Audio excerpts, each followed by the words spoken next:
The Washington Family, 1789 to 1796, a portrait of America's founding father and his family by Edward Savage.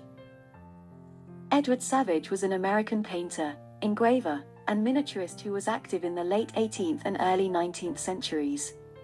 He was one of the first American artists to paint portraits of prominent figures of the American Revolution, such as George Washington, Benjamin Franklin, and Thomas Jefferson. He was also one of the few artists who had the opportunity to paint Washington and his family in person. One of his most famous and ambitious works is The Washington Family, painted between 1789 and 1796.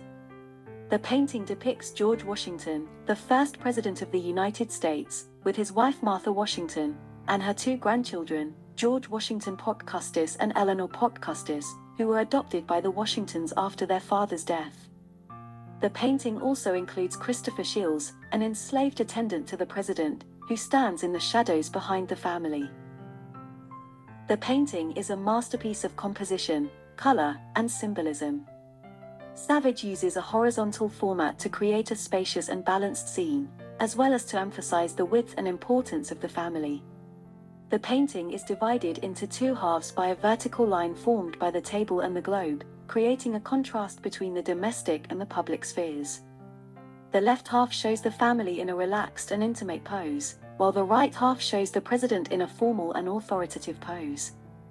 The painting also conveys a sense of depth and perspective, as the viewer's eye is drawn from the foreground, where the family is seated around a table, to the background, where a river view suggests a distant and expansive landscape.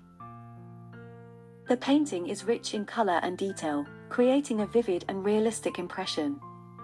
Savage employs a bright and lively palette to illuminate the central figures, while using darker and softer hues to create a somber and calm atmosphere. The painting is full of intricate details that showcase Savage's skill and talent, such as the textures of the fabrics, the reflections of the light, and the expressions of the faces. The painting also contains various symbols that reflect the political, military, and personal aspects of Washington's life, such as the sword, the plan for Washington, D.C., the globe, and the flowers.